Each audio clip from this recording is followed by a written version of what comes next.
どうも皆さん、おはこんばんちは。これは、前回の続きとなっています。まだ見ていないという方は前回を見てからにしろ。そちらもぜひご覧ください。さて、今回は名なダイヤとかで有名な名鉄電車の旅です。赤色がたくさん出てきますのでご注意ください。それではどうぞ。名古屋市内を歩いた後、地下鉄に乗って金山駅まで来ました。そんなに名鉄と JR の乗り換え駅であることを強調しなくていいから。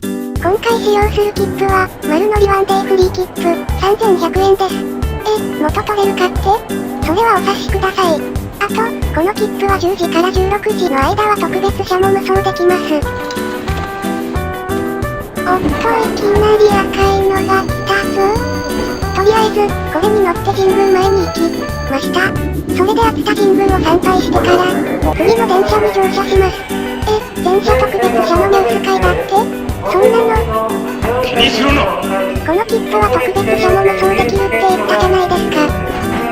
結構混んでるな。でもたった一駅だから問題ないな。次の金山駅で降ります。たった1駅のニュース会、楽しかった。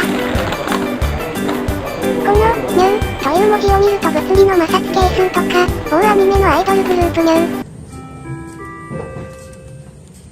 そしてお見送りはお忘れずに。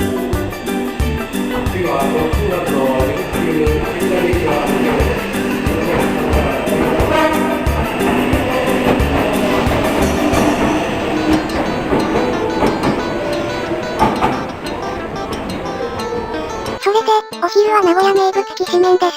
ホーム上にあった立ち飲み屋でいただきました。美味しかった。無計画ですから、どんどん適当に乗っていきますぜ。次はこの急行列車で岐阜まで行こっか。超過密駅、名鉄名古屋駅です。この駅の過密状態については別動画で特集しましたのでそちらもぜひ。新幹線にここで出会うとは。なお、うぷ主は東海道新幹線はあまり好きではないようです。これは、岩島分岐点というそうです。普通にどこかの駅で分岐させればいいと思うのに、なぜわざわざ分岐点なんて作ったのでしょうか？案内表示器に速度表示が出ています。これ、関西の鉄道ではありえません。何この空気輸送状態は。なんと、乗客は僕、一人。非常に寂しい。いや、鉄道旅を楽しんでいれば寂しいことなんて少しもありません。どこかの駅で赤い電車がお昼寝していますね。この駅あたりで空気輸送状態は解除されました。岐阜駅に着きました。しかし、岐阜で遊んでいるいとまはありません。改札を出てすぐ入るという動作をしいの。名古屋本線系統の快速特急に乗ります。なお、この時点でどこまで乗るかは決めておりません。いたのは有名なパノラマスーパーでした。もちろん、特別車、展望席への乗車です。運転席は座席の下にあるようです。一番前からの展望をどうぞ。この手前の高架は JR 東海の線路です。どう見ても名鉄に喧嘩を売っている。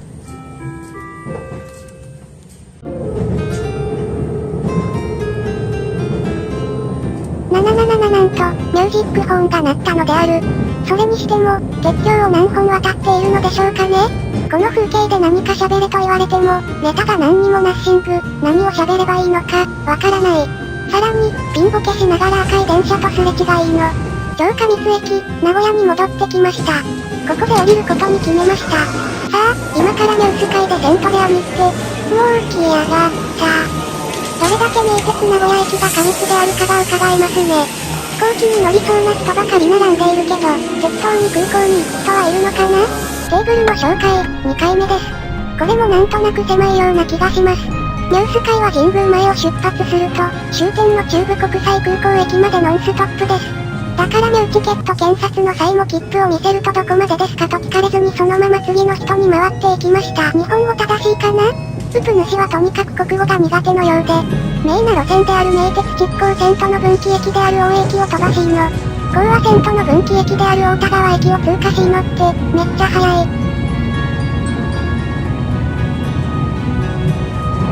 なんと、最高速度ギリギリで走っているではありませんか。それから、海を眺めてからの、セントレア駅、ゲフン、中部国際空港駅に到着です。本当に、何の目的でこの中部国際空港に来たのやら。この駅の到着前に流れる BGM、うぷ主は本当に好きのようです。それから、すぐに空港を離れます。やっと偽パノラマスーパーこと1700系です。こんな先頭車にパノラマという要素があるのでしょうか？はいはい、今から特別車に乗りますよ。っていう状況はいらないですよ。座席が自動でぐるぐる回っているよ。ウプ主の地元の特急列車などでは絶対に見れません。はいはい、テーブルの紹介、2回目です。有料列車に乗ったらしないといけないのですよ。編集時間余計に取られている。やはりこれも狭く感じる。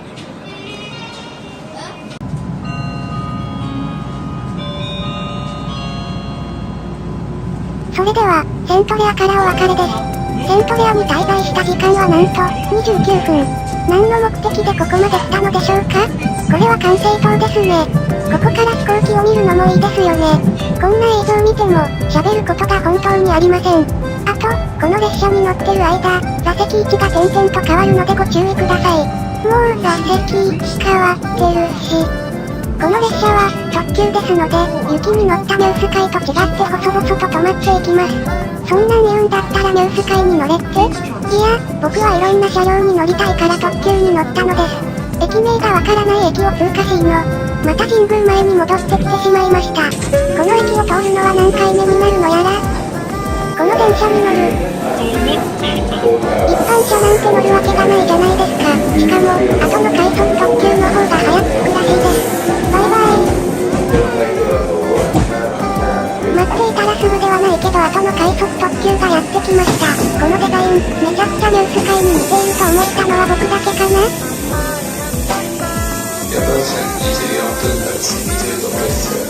乗車してからわけのわからない動画を撮ってからの4回目のテーブル紹介です。編集してて気づいたことは、テーブルどころか、座席どころか、車内デザインまでニュース界そっくりであることだった。ニュース界みたいにビュンビュン飛ばしてるけど、喋る内容がノッシング、車窓に特徴がありません。この辺りであるものが襲ってきました。それでは、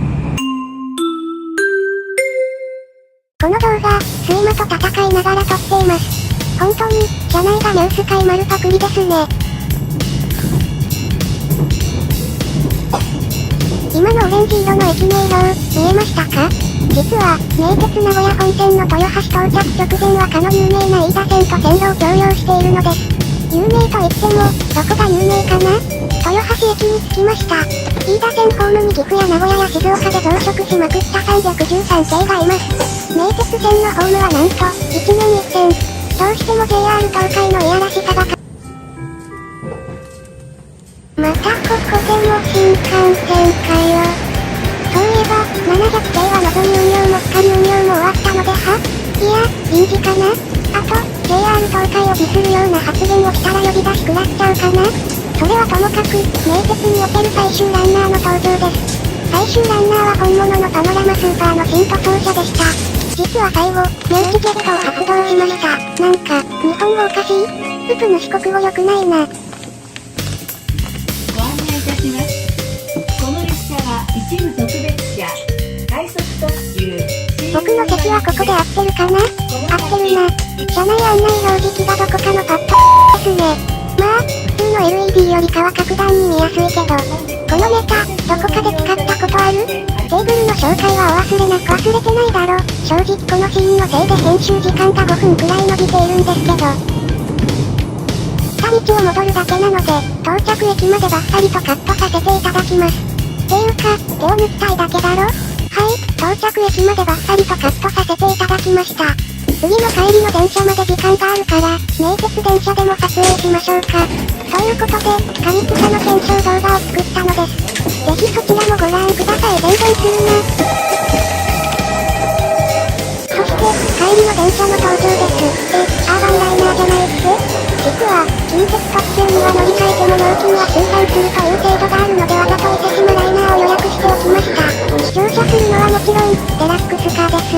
だって、伊勢中川まで2円で乗れるから、発車メロディーチャレンジをしてみるぜ。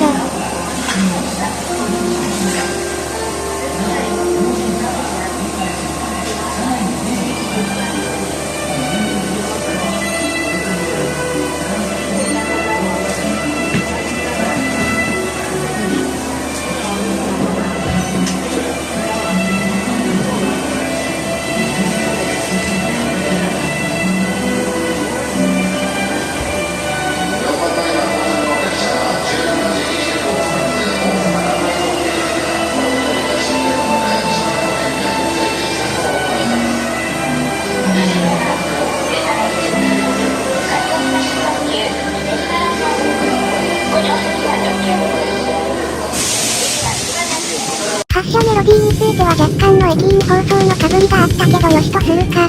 あと、座席周りの紹介です。近鉄特急も速く感じるのは僕だけなのかな？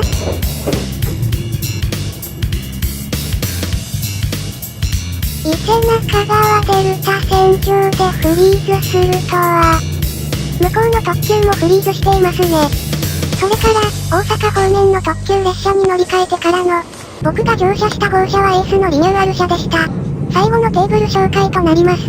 大阪難波駅到着までバッサリとカット。車内案内表示器すごいものが表示されてる。改札機に通して全工程をエンド。なお、高槻までの工程は容量の都合上すべてカットしました。今回はどうでしたか？全工程の時間は約12時間。非常に疲れました。